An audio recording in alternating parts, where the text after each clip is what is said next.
Hey, Elliot. Hey, Brian. What's the talk of the table? Today, we are sitting down with Brian Saliba, the creator of Rackham Vale, Dr. Groardboard's Scientific Adventure Violence, and most recently and presciently for this conversation, the Monty Python co-curricular medieval reenactment program. Brian, welcome to the show. So good to have you. True, thank you. Incredibly pleased to be here. I'm not British. I'm not British at all. We did have a bit when we were preparing for this conversation where we were like, if this guy's not British, we do have to kind of give him a hard time about just how British this book is. Or maybe it's a compliment, how British we assumed you were in reading this game. Yeah, I mean, I'm just your typical guy born in Southeast Alabama, so exactly who you'd expect. Dive headlong into a Python RPG. We would say it was pretty unexpected when we first heard your voice. Nobody expects the Spanish Inquisition. It was my one joke I'm going to do. I promise. Okay. Killer sting. I love it. I love it. Nobody expects a Southern Alabama person to write this game.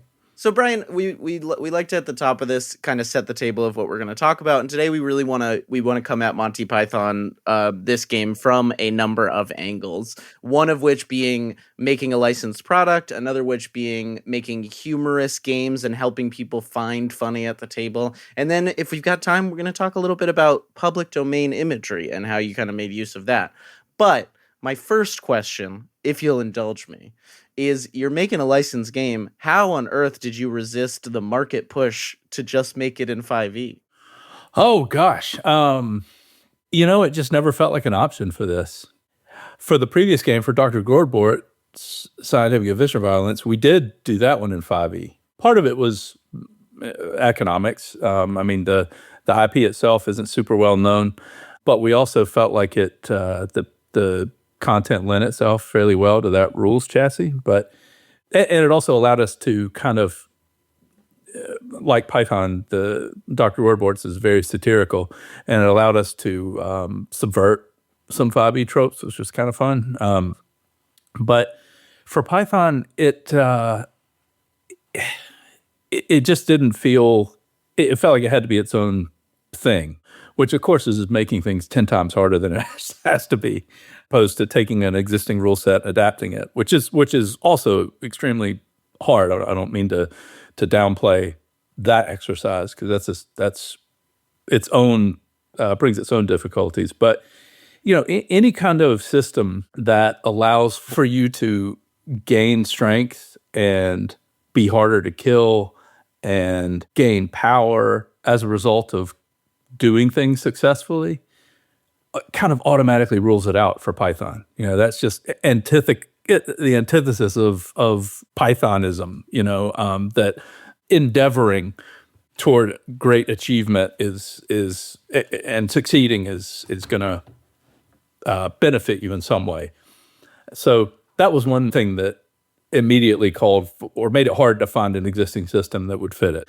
In fact, if you try too hard, if you roll too high on a die, we have this mechanic whereby you've taken the whole thing way too seriously and made everybody uncomfortable, and you have to take a demerit from your headline entertainment, right? I mean, it's if you flub a roll, then you've spammed it and you get a demerit. And anyway, we can get into mechanics if y'all want to later. But on the opposite side of there's not a crit. You can't crit and just, oh my gosh, you've done so great. If you do too great, I mean, British people get really uncomfortable with that kind of earnest endeavoring. So you have to, there has to be a penalty for that. So that was one thing, and that's something that was a bit of a concern, and I guess will remain a concern until this is in people's hands and see how they react to it. But that meant that there's not really a lot of character progression. There's not a leveling up mechanic, because it just, as much as we tried to figure out a way in which that would work, it just felt so not Python. I mean, you can upgrade your equipment, you can get retainers and stuff like that. But when it comes to, you've achieved this quest, gained this many experience points, and now you're level 2, roll for extra, harder to kill points.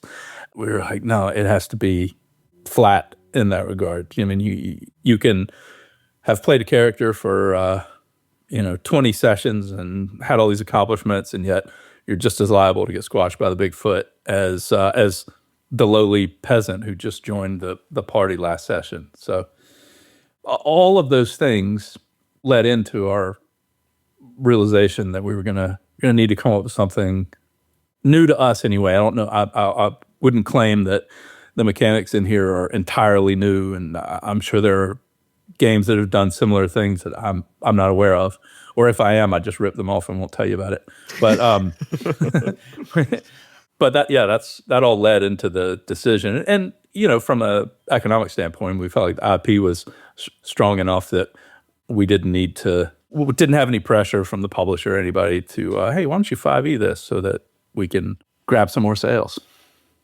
We love to see people moving away from that impulse, because it's not often the right fit. Yeah, we've been disappointed in the past when other intellectual or when other licensed stuff comes out, and it looks like it's going to be something interesting. Then all of a sudden it's like, we just slap 5e on it. I'm like, no, it wants to be something else. I mean, I do think that there is an art to that, to adapting for sure licensed IP to any kind of rules chassis, and I think 5e is a really solid rules chassis. I mean, for all of the issues people have with it as a rule system and with the company and all of that stuff, just as a system, it's fairly easy to pick up. It's pretty adaptable, and I think where people get into trouble, and this is with 5e or anything else, is when it's more of a cash grab and it's more slapping a very thin layer of paint, which is the theme, on top of the mechanics. That's when I think it can yield a kind of disappointing result. But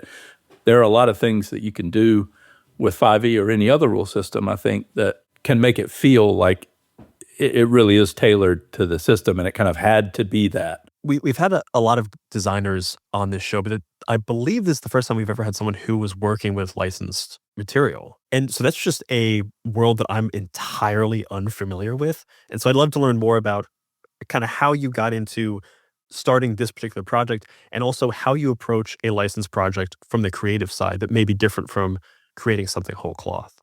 Let's see. This can be a long answer or an extremely long answer. Let's start with long. We love long. So going back several years, I had an idea for a licensed RPG, and it was with a band, a really famous band. And I pushed this idea all the way up through the merch company, through the music label, and gotten it all the way to the band, who said, yes, let's do it. And then on its way back down the chain through the layers of onion, it died for a whole lot of reasons. It kind of fell apart, which was rough, because that was a year and a half or so of chasing that license and feeling like, once the band said yes, we were like, oh my gosh, we're in. It's going to happen. But the merch company that I was working with said, look, it's not going to happen, because I was chasing it right up until the final hour. Well, what if we did this instead? Finally, they just had to say, all right, just stop emailing. that it's not going to happen. But here's our roster. If there's anything else on here that you're interested in, let us know, and we can talk about that instead. And it felt at the time like kind of a way to just kind of shut me up and get me to stop chasing him about it. And but I looked on it. It may have well have been in good faith, and they really were interested. But it felt kind of like dude, just stop. It's not going to happen. But But anyway, I looked on the roster, and there was Python sitting there alongside all these other. I mean, there were bands. There weren't a lot of comedy acts or things like that. And there was Python. And I went, oh my gosh.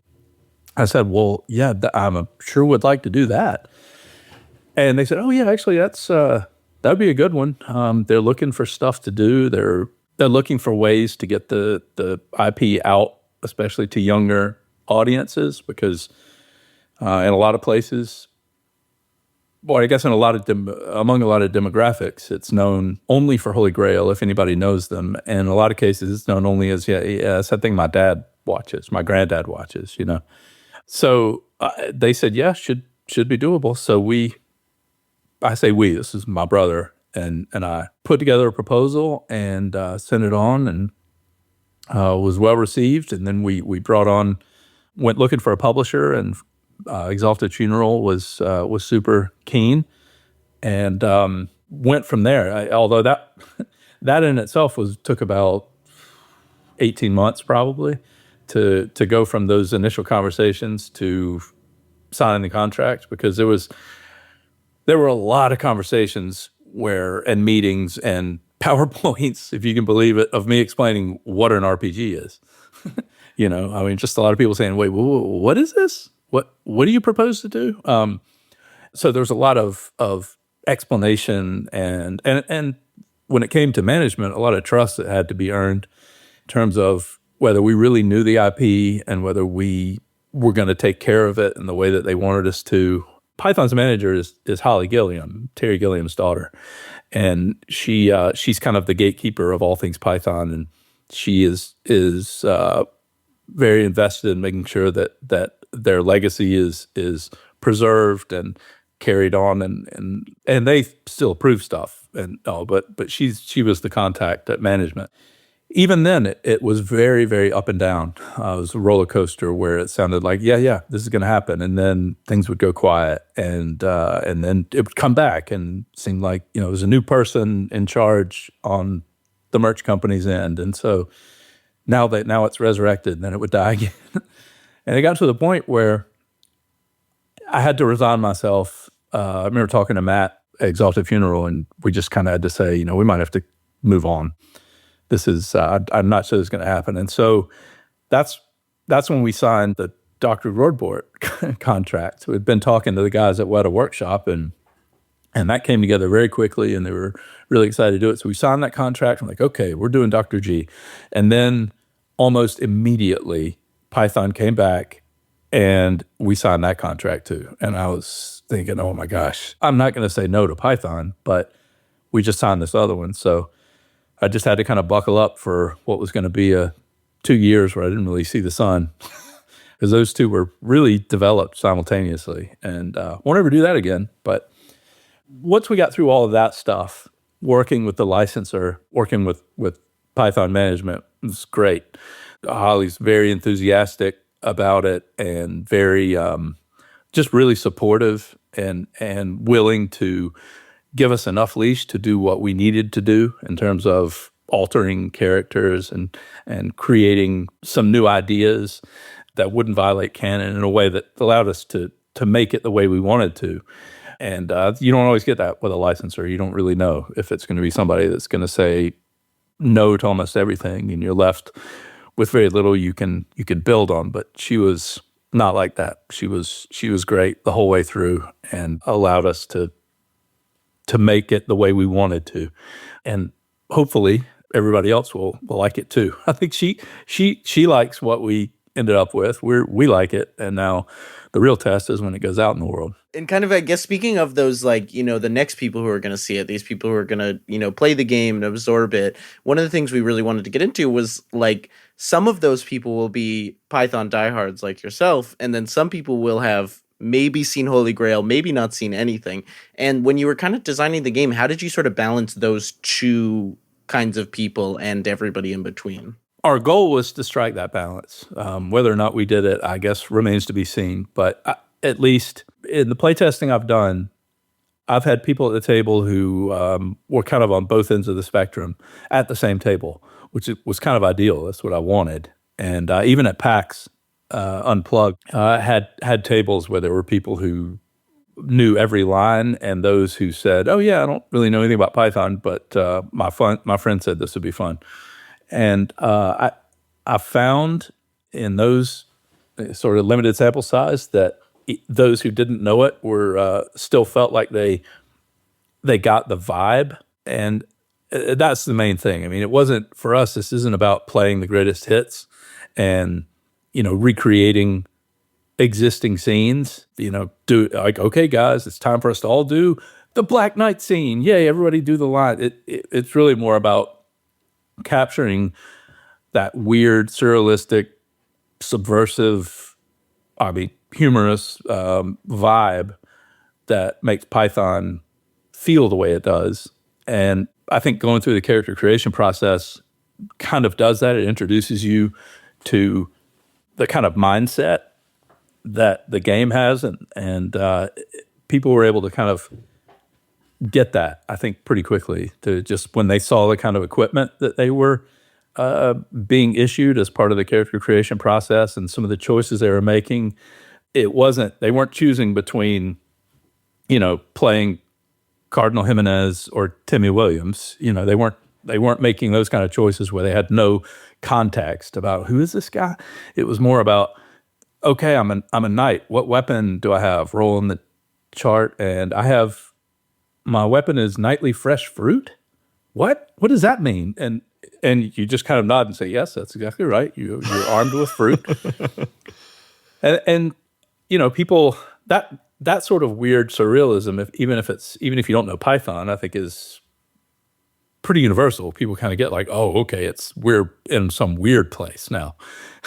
So I think that there's plenty of Easter eggs and plenty of things that will be recognizable if you know Python, but the idea was to make sure that it's accessible to those who are gamers but don't know Python. And to be fair, management from the very beginning was never interested in and would not have allowed us, I think, to make a game that was recreating popular scenes. That was one of their first concerns. Like, say, wait, what, does this mean that somebody's going to be playing Arthur and somebody's playing Zoot? Like, they're recreating and so explaining to them, no, you're making your own characters. You may encounter them, but you're not sort of going on the Holy Grail quest the way that they did. And they weren't interested in that. And fortunately, neither were we. That was never the game that we set out to make. I think reading through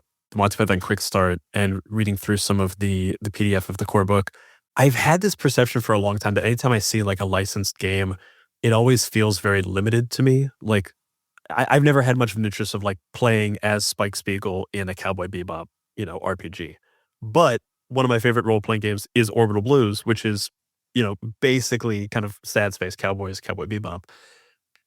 It's interesting to me how much I was wrong in my perception of how I felt about licensed games when I read this game, because it does feel very much like you're getting a lot of the vibe of Python. Like the reason people come back to Python is like, I want to live in this headspace. And this game really gives you a lot of that, like, hey, let's play around in that type of world, but not necessarily in that world, in a way that I really enjoyed when I was reading through it. Yeah, so the other ones that you mentioned, Orbital Blues, I mean, what is it that was different that you liked about that? I think it's that it gives you the vibe, it puts you in the space of that world, but doesn't say like, you have to be beholden to this. And that was always the thing that like, it didn't quite click with me. Like I didn't think I'd enjoy, and I haven't played the Cowboy Bebop role-playing game. I haven't played any, I'm trying to think through, I haven't played any of the like directly licensed games. And that's always been the hang up in my head. But after reading this, I'm kind of reevaluating it in my own head of like, wait a minute, maybe I'm being a little bit too narrow in my thinking on this. I mean, that's exactly our mindset too, going into this, is that it was, for us, the fascinating thing about Python, the reason we have enjoyed it for as long as we have, is that it's its own world. It's hard to even say world because there's many worlds. It's close like that. Yeah, when you watch Python, you are going into a certain type of space. It is a universe unto itself. Yeah, it's a weird mindset. I remember, I think it was Terry Jones said that the fact that Python-esque is in the dictionary is a testament to how thoroughly they failed, because they, more than anything, they wanted to be undefinable. I don't know about more than anything, but that was, at least when he gave that interview, Terry's opinion was that they didn't want to be definable in any way. They didn't want to be categorizable in any sort of way. And yet somehow they managed to create their own category, and now other things have that adjective applied to them.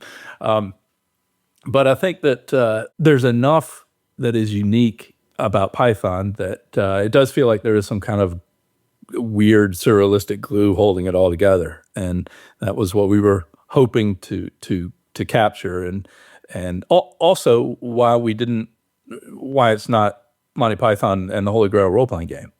We didn't want to be limited to just medieval England and the Holy Grail, and management wasn't interested in that either.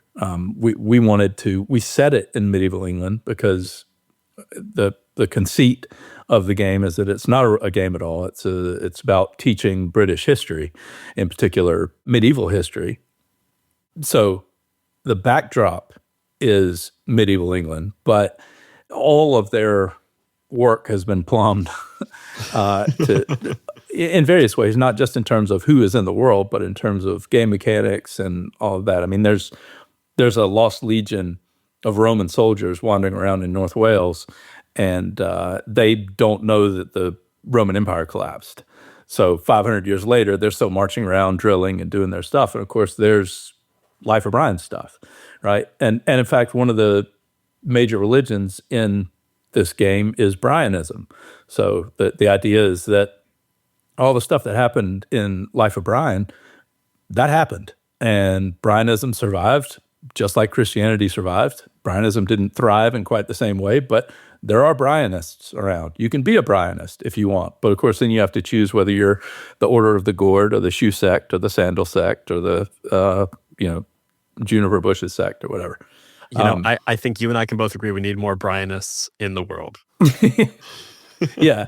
I mean, hell, you can encounter the PFJ is still around. The People's Front of Judea, they're still around as a movement and opposing all things Roman. So that's a way that the Life of Brian gets in there. But then a lot of flying circus stuff gets in there too, but in a kind of fourth wall breaking way. I mean, as the head of Light Entertainment, the GM basically, you are not only interpreting rules and running the game and all of that, you're meant to take on one of 18 personae. And those personae, a lot of them are from Flying Circus. I mean, you might be Jimmy Buzzard or Cardinal Jimenez, Spanish Inquisition. Might be an upper class twit, but you're rolling on a table at the beginning of every session to see which one of these personae is actually in charge of this program. The BBC has put this person in charge, and they're the head of Light Entertainment. And you're meant to, you don't have to act them out and use voices and all, but each of them has things that they like and dislike. And part of the kind of meta layer in the game is players are meant to be keeping an eye on what things that they do earn merits and dismerits from this particular head of Light Entertainment, so that they can figure out, oh gosh, Cardinal Jimenez really hates whenever we make fun of the Pope, and boy, he really likes when we do this and that, and so there's an intentional anachronistic fourth wall breaking to the game, and the anti-immersion. It pulls you out of your medieval world and makes you focus on actually what's happening at the table. And it could actually pull you out of the medieval world in terms of the game. I mean, if you accrue enough demerits, then your character suffers what's called a beshrew.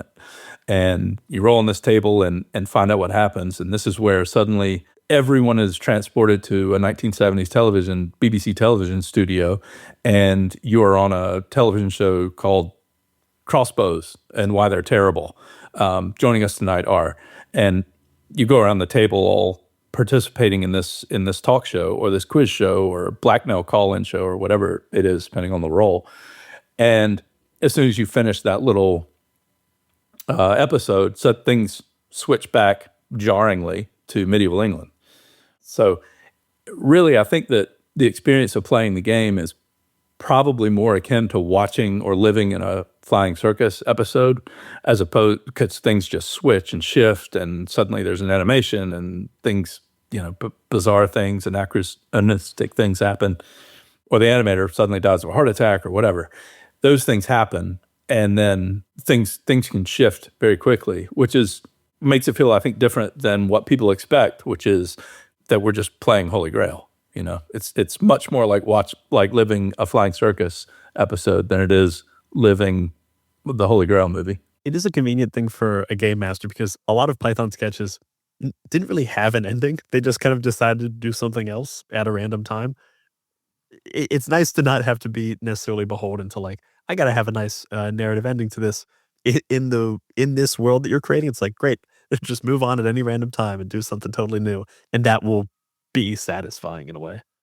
Yeah, one of the things Cleese said, I think it was Cleese, said, they'd watch these great British sketch shows of the day, and for them, the punchline at the end that had to wrap up every sketch was the worst part of it.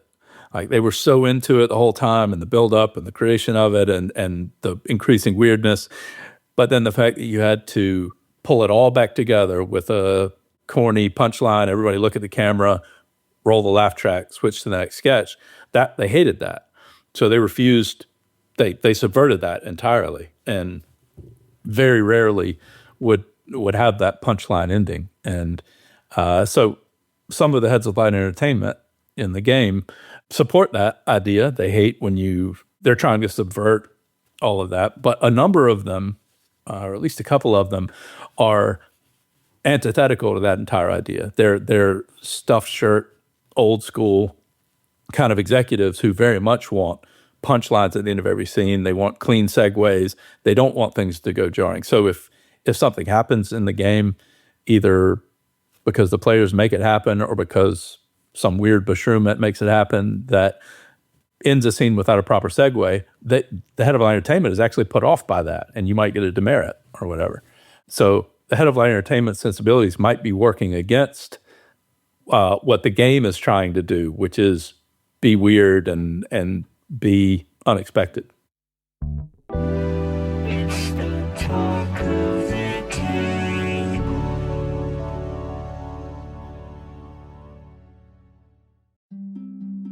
Midnight Muscadines is a cozy, dark tabletop role-playing game where light and shadow intertwine in a fractured world. Players take on the roles of marmoteers, brave adventurers who journey into the untamed wilderness to collect the elusive Midnight Muscadines, craft magical jams, and protect the fragile light of Nim. Through collaborative storytelling and resourceful gameplay, players weave tales of courage, community, and the pursuit of balance. Will you preserve the light, uncover the truths hidden in the shadows, or reshape the balance of the world forever? Midnight Muscadines is perfect for fans of Studio Ghibli and Sea of Stars who seek to capture the magic of exploration and the heartfelt adventure in a world where small heroes make a big impact. Play Midnight Muscadines as a traditional GM'd game, GMless, or even solo. Midnight Muscadines is crowdfunding now on BackerKit.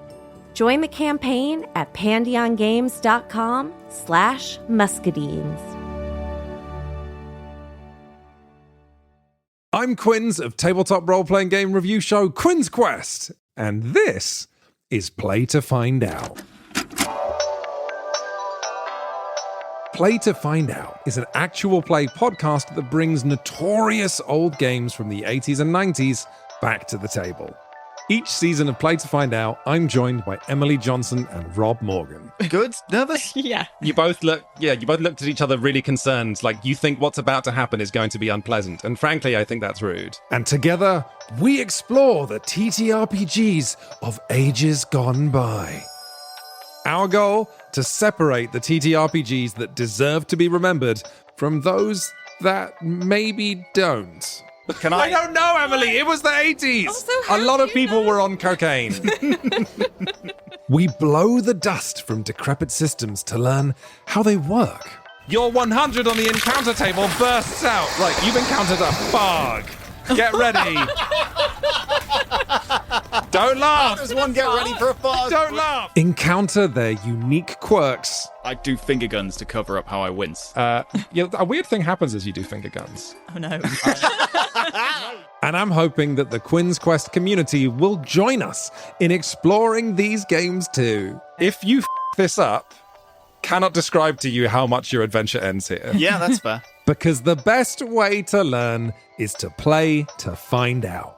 Play to Find Out is available now on the Quinn's Quest Patreon, but the first episode of each series streams for free on the Quinn's Quest YouTube channel and wherever you get your podcasts. Anyway, you failed the Earthtech roll, and you made jokes while I was doing my exposition, so you don't get to hear any more. Oh, no. Come on. I was shook as...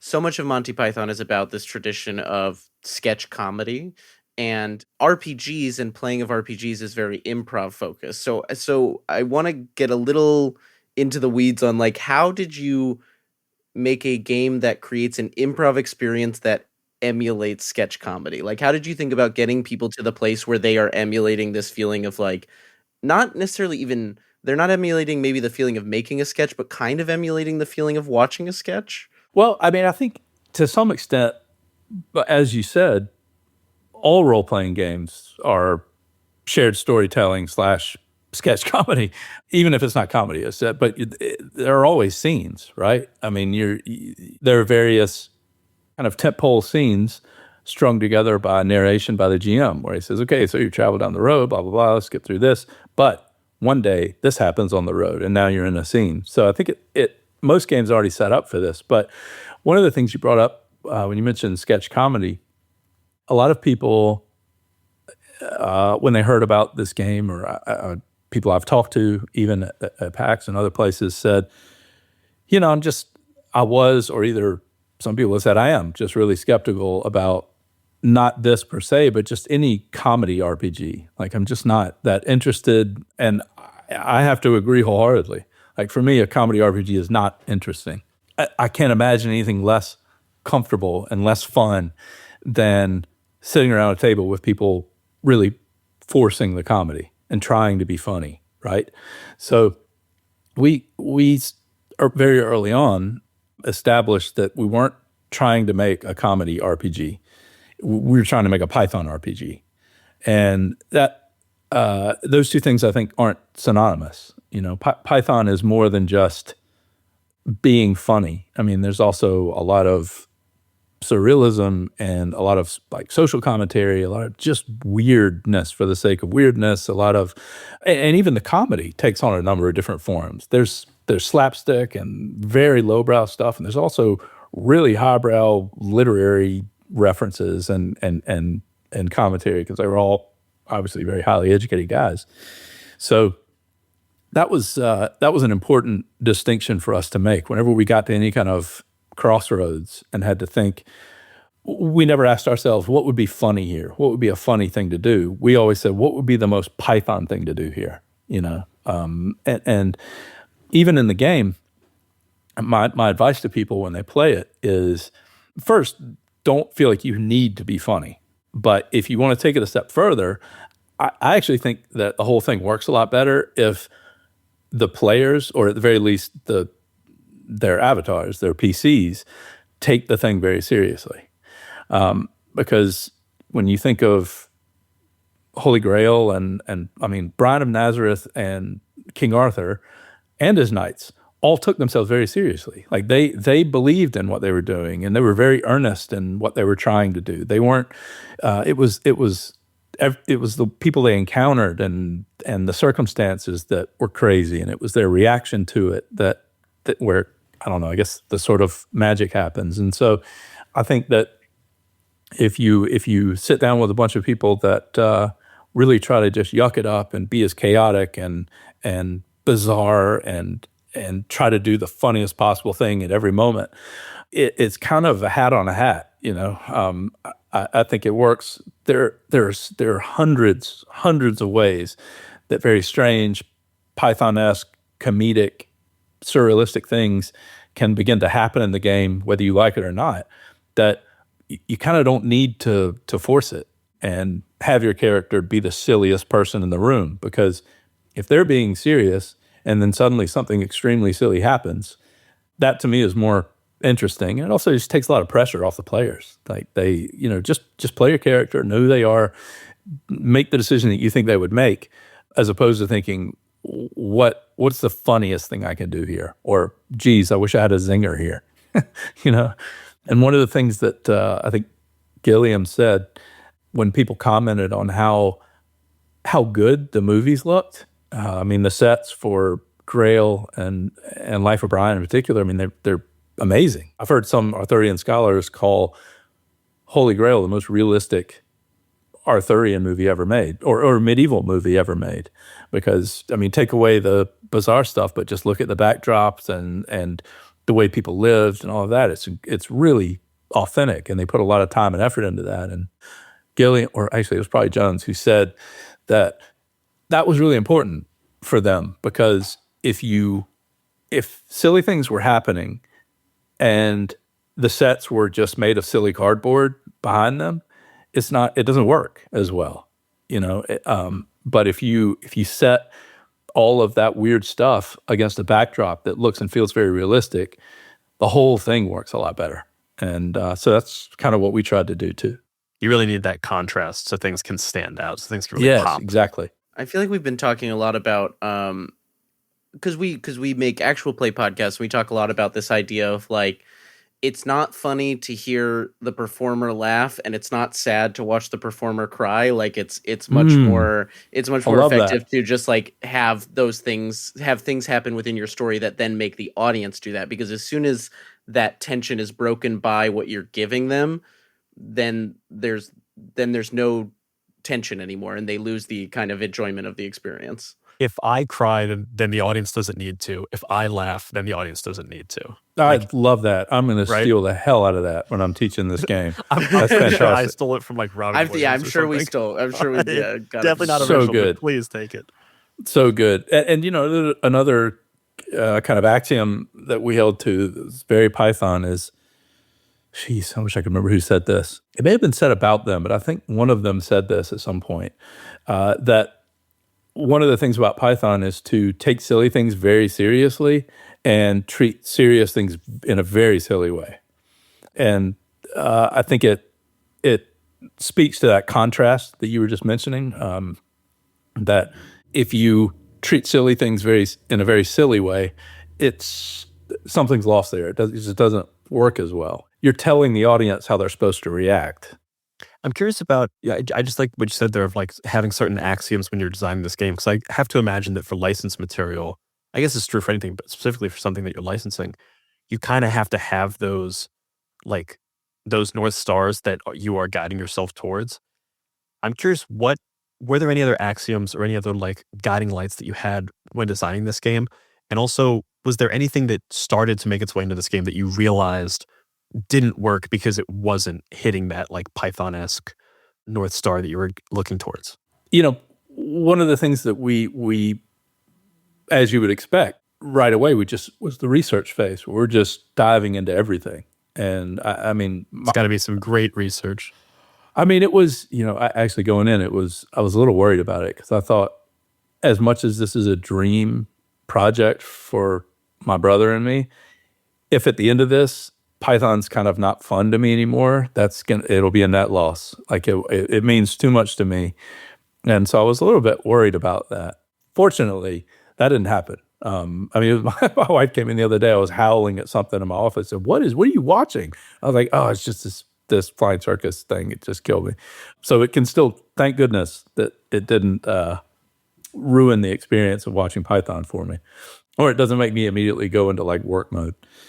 So the research phase was obviously just dive into everything, take notes. And what we found ourselves doing, I think, as anyone would for any project like this, is to begin to boil, as much as you can, boil the thing down into its essential ingredients. You know, like what is it about Python? And you start identifying those things like farce and parody, and make fun of serious things, take silly things seriously, and social commentary and subversion, and making fun of people who are who try hard, or all that stuff. And once we were able to do that, it helped to guide things. But you can take that too far. And this is, I mean, I don't like quoting these guys often and probably misquoting, but somebody asked a question to Terry Jones, I think, about similar to that a long time ago, and he said, any joke or any kind of comedy, if you parse it too much, it's just no, it's not funny anymore. that was always kind of a danger, is if we break things down too much, then, I don't know, the weird alchemy that actually makes it all work when you see it or experience it in the game just isn't there. But nevertheless, we did have to identify at least what the notes are within the chord that Python's, or the chords that Python plays, and make sure that we were hitting those notes. And if it felt like we were going too hard on surrealism, that we made sure to balance that with some good old fashioned pie in the face kind of stuff, and just try and make sure that at least all of the essential ingredients are there, and if not in equal measure, at least in a way that feels like in Python those things exist.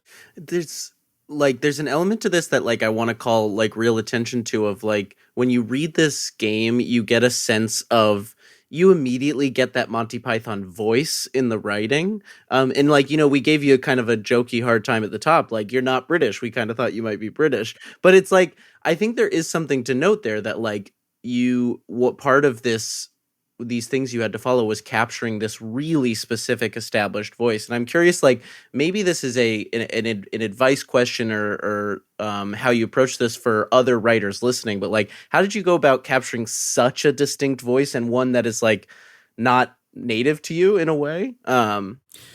Just amazing brilliance and talent, I think. Yeah. I mean, I figured it was that. Yeah. I kind of want more people to use that answer of just I'm just actually really good at what I do. Yeah. And then hard stop and wait for you to move on. Yeah. Next question. Next, please.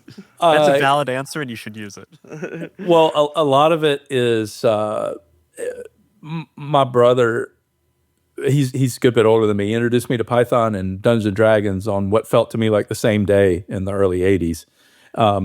And those two things have kind of defined our... Good brother. Yeah, have kind of defined our relationship in a lot of ways for, the past 40 years.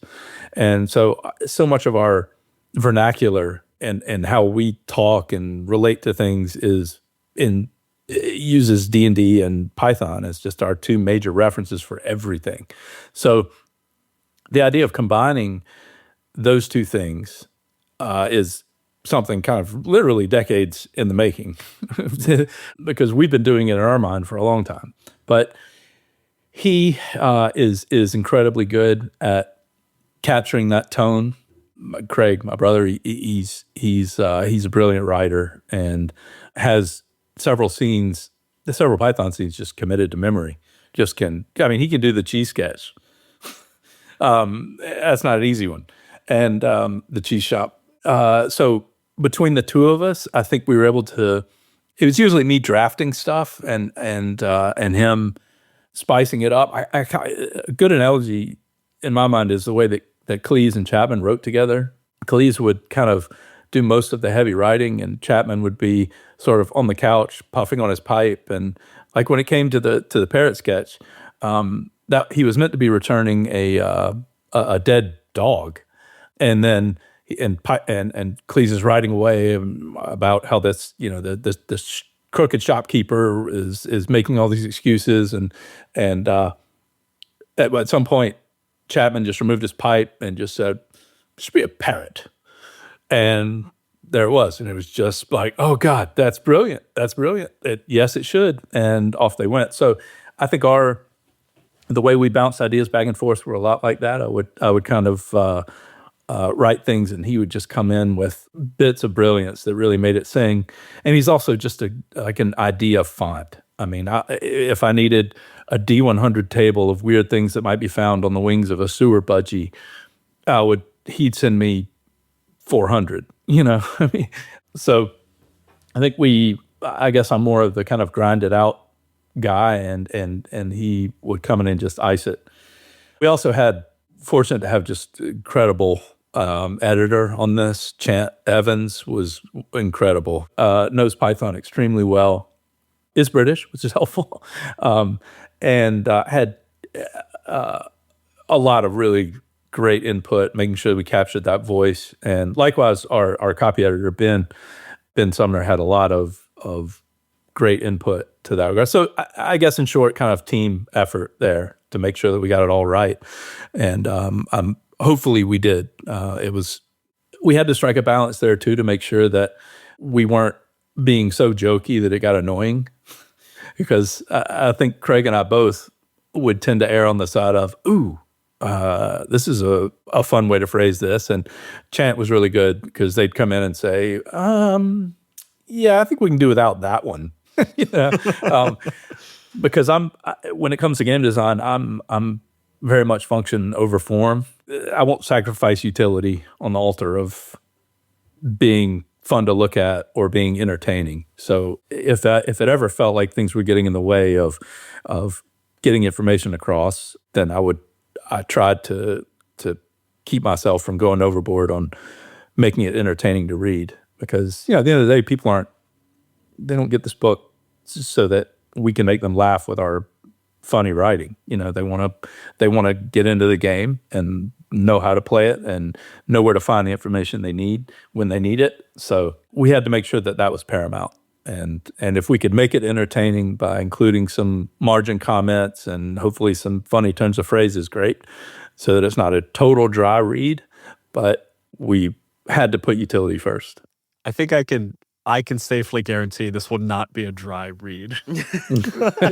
I'm pretty confident I can say that. I hope so. I mean, we had a blast writing it, but I hope we didn't go overboard. It was just hard not to because we love the material so much and just getting to play in this world. It was very easy to get carried away.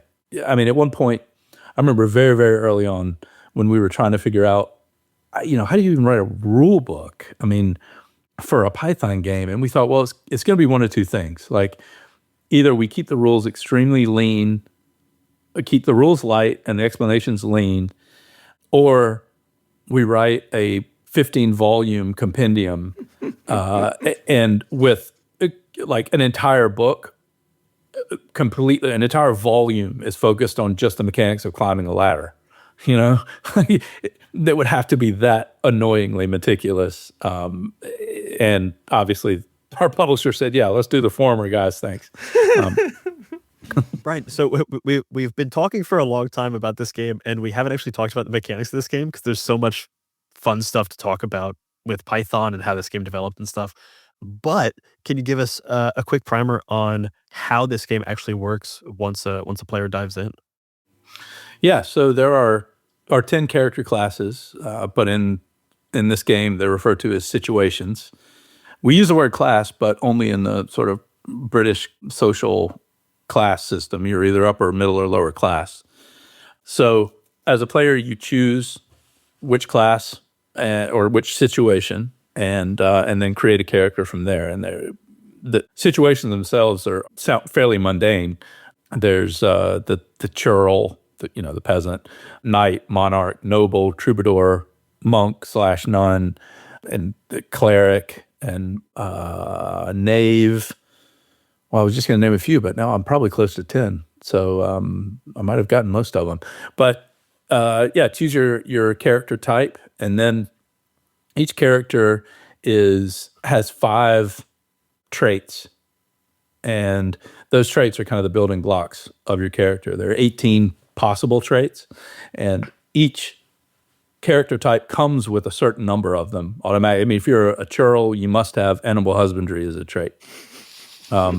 If you're a knight, you must have valor as a trait, and you must have chastity as a trait.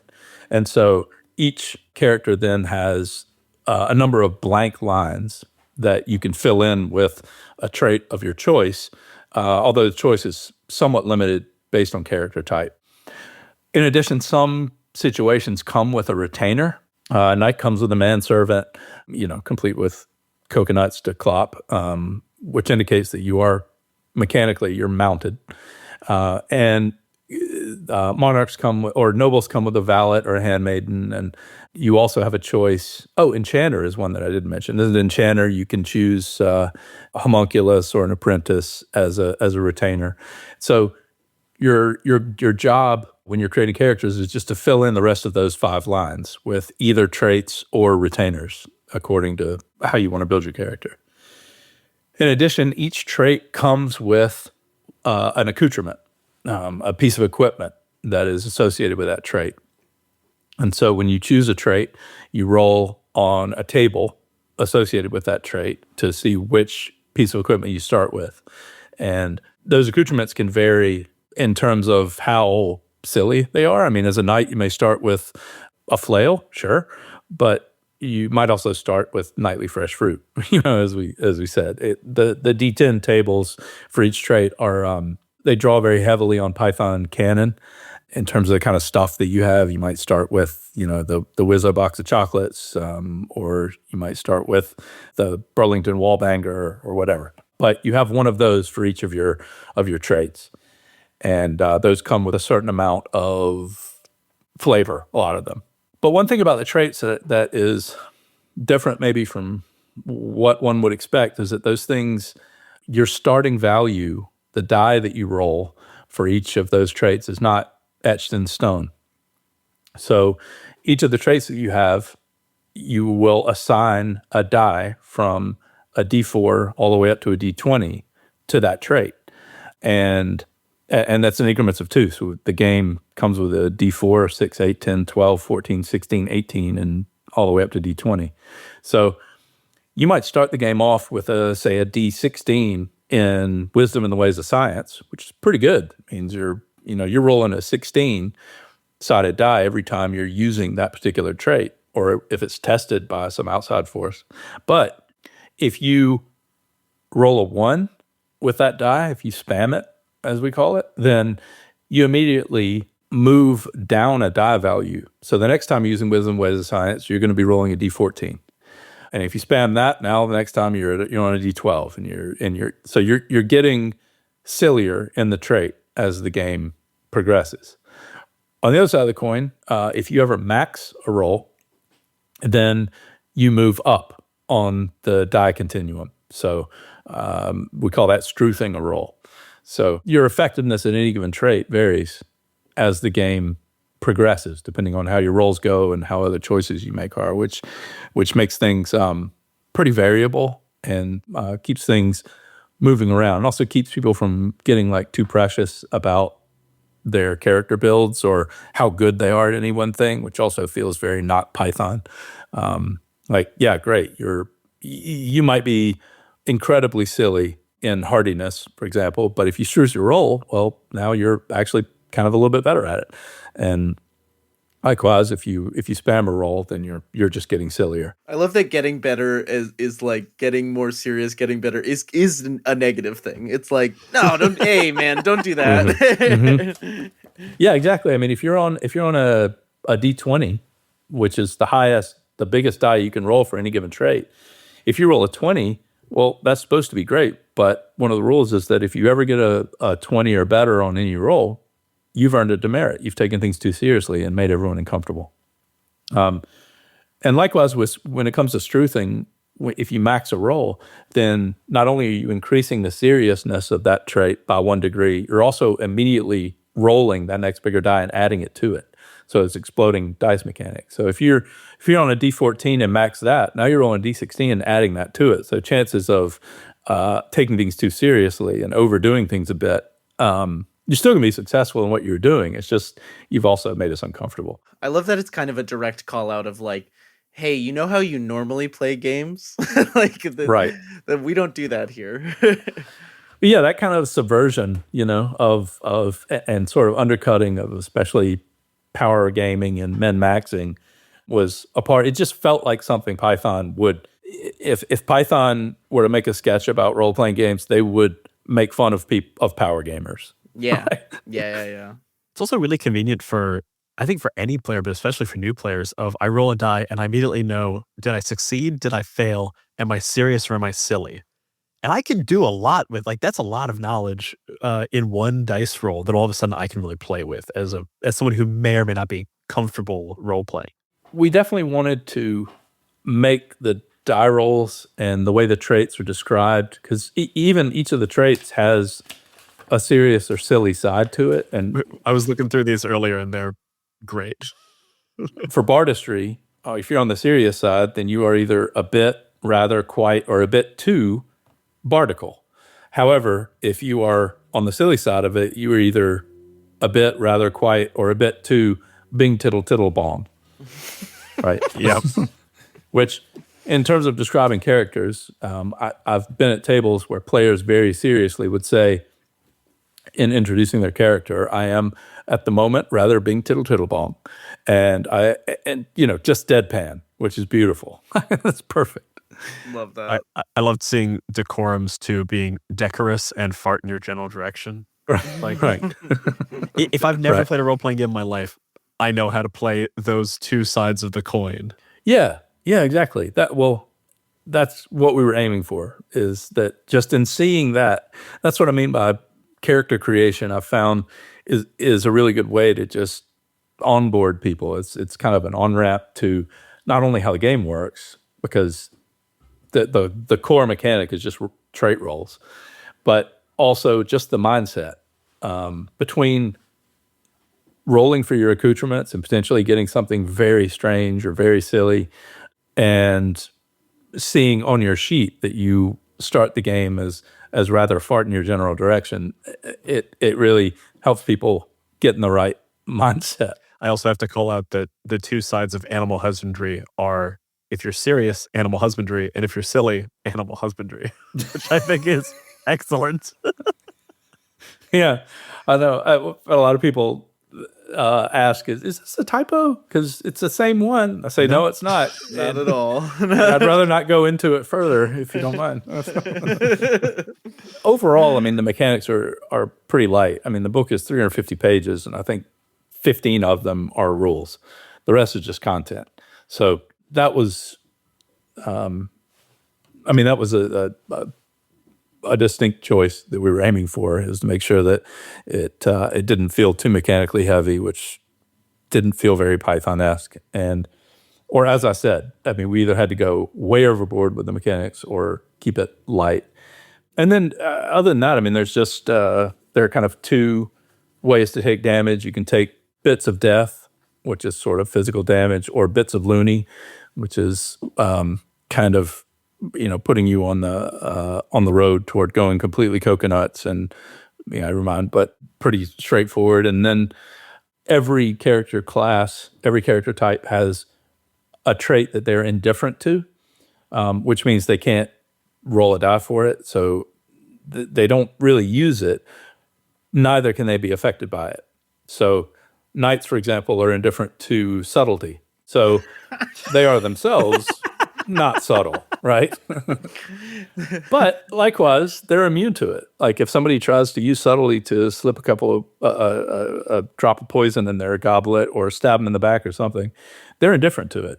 How that plays out depends on the context. I mean, they just reach for the goblet and knock it over, or they're gesticulating as they're telling a story about their heroism and knock the cup of poison over, or bend over just as to tie their sabatons just as the thief is about to stab in the back or whatever. But that's another little wrinkle in there that hopefully not only provides some mechanical interest, but gives you a little bit of flavor in terms of, well, I'm indifferent to subtlety, and what can I do with that in terms of role playing? Oh, that sounds so fun. So, Brian, there's, I think probably, we didn't even get to talk about public domain imagery, but we're already hitting the hour mark. So I encourage people, if they're interested in seeing a great example of using public domain imagery, go check out this game. It's got it throughout. It's very beautifully done. But sadly, we are coming to a close, and we have one final question that we ask all of our guests. And so this is, what are you bringing to the table? And this is just our cute way of asking for a recommendation for our listener. This could be a person, a game, a show, a resource. It can be tabletop related. It can be not tabletop related. So, Ryan Saliba, what are you bringing to the table? I would recommend a role-playing game, Apollo 47 Technical Handbook. It is, to me, the most Python game that I've ever seen. It's by Tim Hutchings, and it is a 1,200-page behemoth of a book. I mean, it's not a doorstop book. It is a door. It's, I don't know, 3 or 4 pages of mechanics in terms of how to play the game, and then it's over 1,000 pages of actual NASA technical readouts and documents that for you as a player just serve as reference points when you basically players go around the table and communicate with each other via radio and report on the missions that they're doing. There are no die rolls or none of that. It's just, and the idea is that everyone else is sort of plumbing these 1,000 pages of technical printouts from NASA and using that to complicate their mission or just engage in unbelievable technical pedantry. And the book is, for me, it's just I bought it knowing I'd never play it. Something said, I want that in my life.